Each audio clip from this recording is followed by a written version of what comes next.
मैं सबसे पहले दाद देना चाहती हूँ इस बिल के टाइमिंग की कि अभी ईद की रौनक बुझी भी नहीं थी और हमारी जड़ों पर एक नया फरमान लाया गया।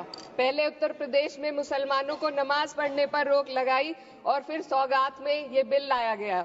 निसार में तेरी गलियों पे है वतन, जहाँ चली है रिवाजो गैर कि कोई ना सर उठाकर चल सके। मैं सभापति जी आपको ये बताना चाहती हूँ कि ईद के मौके पर एक विधवा महिला अपनी लड़की के साथ मेरे पास आई और उसने बताया कि वह एक वक्फ की प्रॉपर्टी में रहती है, वही उसके सर पर छत का काम भी करती है और उसकी रोजी रोटी भी वहीं से आती है। वो इस बिल को लेकर इतनी फिक्रमंद थी कि कहीं उससे वो उसकी संपत्ति ना छीन ली जाए।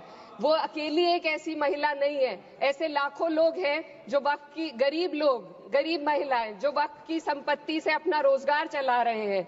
और ये जो वक्फ बाय यूजर क्लॉज के हटाने से लाखों वक्फ की जायदाद अपना स्टेटस खो देंगी और लाखों लोग इसी तरीके के लोग सड़कों पर आ जाएंगे। वक्फ क्या है? वक्फ बाय यूजर क्या है? इसका ये मतलब है कि कोई जायदाद अगर सालों से दीन और भलाई के कामों के लिए इस्तेमाल हो रही हो तो वो खुद ब खुद वक्फ मानी जाएगी। हिंदुस्तान की अदालतों ने भी इस बात को तस्लीम किया है। वक्फ बाय यूजर सिर्फ वक्फ बोर्ड को ही मिली कोई खास सौगात नहीं है, ये बल्कि सभी अन्य धार्मिक ट्रस्टों को परंपरा और यूज के आधार पर बिना किसी डॉक्यूमेंटेशन के धार्मिक चरित्र को डिक्लेयर करने का राइट मिला हुआ है। भारत के संविधान के आर्टिकल 13 क्लॉज 3 में कस्टम और यूसेज को कानूनी वैधानिकता प्रदान करता है। इसी आर्टिकल से वक्फ बाय यूजर भी निकला गया है। इस बिल के कानून बनने पर वक्फ बोर्ड तो इस प्रोविजन से हाथ धो बैठेगा, लेकिन अन्य धार्मिक ट्रस्टों को यह सुविधा जारी रहेगी। इससे भारतीय संविधान के आर्टिकल 14 और 15 का सीधा उल्लंघन है, जो धर्म और जाति के आधार पर भेदभाव और कानून के सामने सभी की बराबरी पर जोर देता है।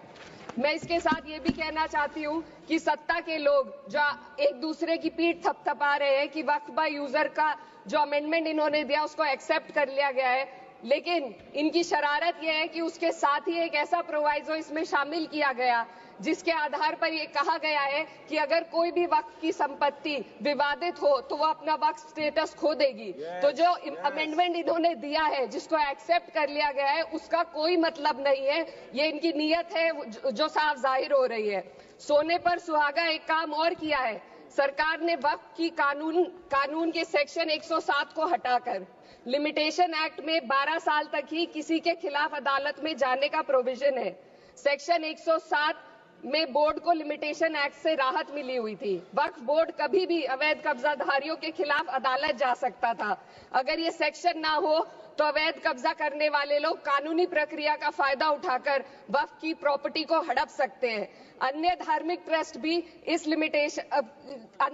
ट्रस्टों पर भी ये लिमिटेशन एक्ट लागू नहीं होती, तो फिर वक्फ बोर्ड के साथ ये सौतेला रवैया क्यों किया जा रहा है? धर्म को देखकर दोहरी नीति क्यों अपनाई जा रही है? सेक्शन 107 और वक्फ बाय यूजर को अगर एक साथ पढ़ा जाए तो इससे लाखों वक्फ की प्रॉपर्टी पर कब्जा किया जाएगा। इसलिए ये बिल मुसलमान की भलाई का नहीं बल्कि उनके वजूद और विरासत को मिटाने का बिल है। हिंदुस्तान में बहुत सारे धार्मिक ट्रस्ट हैं जिसमें उस खास मजहब के लोग शामिल होते हैं और उसका इंतजाम करते हैं। और ये बात समझ में आने वाली भी है, क्योंकि जो व्यक्ति अपने मजहब के रीति रिवाज को जितना अच्छे से समझ सकता है, किसी अन्य मजहब का व्यक्ति नहीं समझ सकता।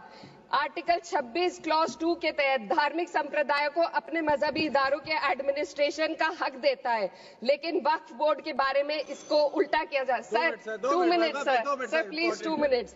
सरकार इसे एक सेक्युलर बॉडी मान रही है और इसमें गैर मुस्लिमों को शामिल करने की बात कह रही है। आपके मुंह से सेक्युलरिज्म की बात सुनकर अच्छा लगा, लेकिन अगले ही पल ये भ्रम टूट जाता है, क्योंकि आपको सिर्फ दान देने के लिए प्रैक्टिसिंग मुस्लिम का आपने क्लॉज डाला है, लेकिन बोर्ड में बैठने के लिए मुस्लिम होने की कोई आपकी क्लॉज नहीं है। तो इससे आपकी जो दोहरी नीति है वो साफ जाहिर होती है।